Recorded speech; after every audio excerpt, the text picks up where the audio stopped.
Daisy po. Daisy alias Aling Tisay. Dito tayo ngayon at binisita natin siya kasi tingnan natin ang kanilang sitwasyon dito sa bundok, dito sa kanilang sa Sitio TS. Medyo nga pala dito, maliit yung bahay nila mga kababayan. Kailangan talaga ng tulong, kaya pangunang tulong na binigyan natin ay meron tayo medyo sitingan na to sitingan na lagay ng mga pinggan para mayroon silang patungan dito, saka may mga ilang baso na rin pinggan, may mga pinggan na magamit sila dito. Magamit naman silang sa kainan nila. Sera.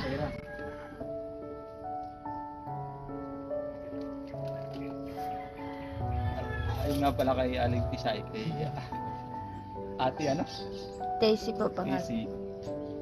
At talagang hirap na hirap ka sa buhay na.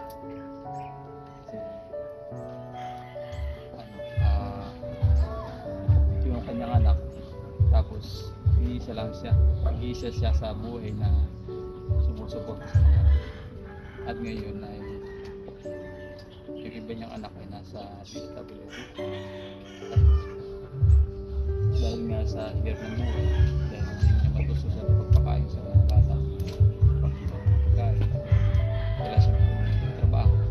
Kaya dinala niya muna sa DSWD para sa ganun ay may mag-alaga, may patuloy na makain kanya. At ang isa dito sa kanyang anak ay mayroong kapansanan, mayroong bukod sa tuhod, malaki na, ilang taon na Tapos po nangyari po yata yung mga 4 years, 4 na taon po, 4 na taon pa lang po. 4 na taon pa lang siya nung nagsimula. Opo. Tapos hanggang ngayon ay Mula pa naman po yung 4 na taon. bukol pa rin siya na hindi umihilom. Hanggang ngayon po. Tapos ang sabi ng DSWD ay bibigyan kayo ng tulong. Pero kailan pa sinabi ng DSWD siya? February pa po. February pa. Pero hanggang sa ngayon ay naghihintay pa kayo ng magamot ito o magpa-opera. Opo. Kasi Lagi nga- na lang po pabalik-balik po. Pabalik-balik. Lagi na lang po sa check-up. Tapos hindi naman siya natutuloy na Hindi po. ipa-opera. Ano lang po, yung MRI at saka daw po kukunan pa daw po laman sa buto. Saka daw po operahan. O tsaka operahan. At yun mga kababayan, at tingnan muna natin ang paikot ng kanyang bahay. Ito. Talagang ano siya. Yan. Maliit lang siya mga kababayan.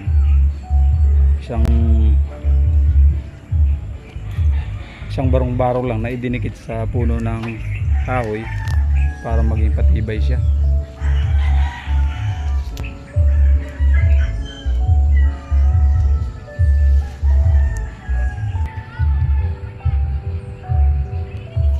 Yan mga kababayan ng kanyang bahay.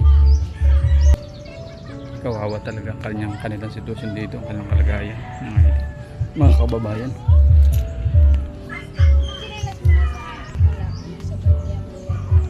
At ito nga mga kababayan ang kanyang mga anak.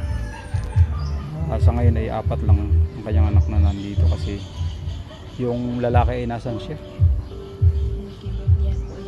Nakikibirthday yan.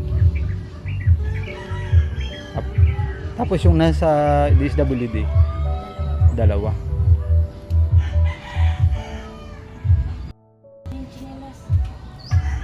Ano po bang mga parte ng bahay na talagang kailangan i-repair dito sa inyo?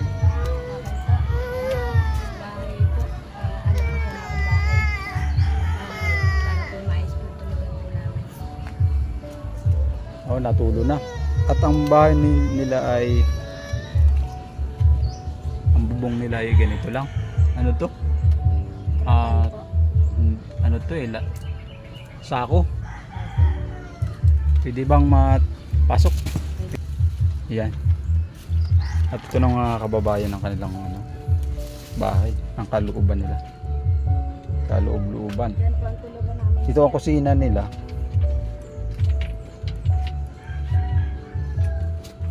At ito ang kanilang tulugan.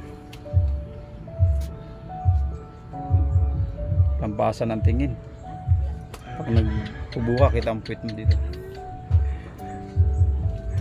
At ano itong kabila na to? Ito po tulugan nila. Tulugan po namin yan, sir. Sa lupa. Diyan. Sa lupa? Opo. Sa lupa kayo natutulog? Opo. Brother lang po yan, sir. Ganun. Wala siyang sapin na mataas-taas. Dapat Wala po. kawayan. Lang po. At yun nga mga kababayan, tingnan nyo ang kanilang tulugan.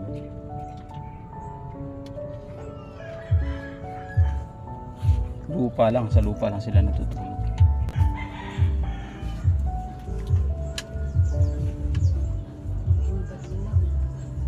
Uminom dito lang.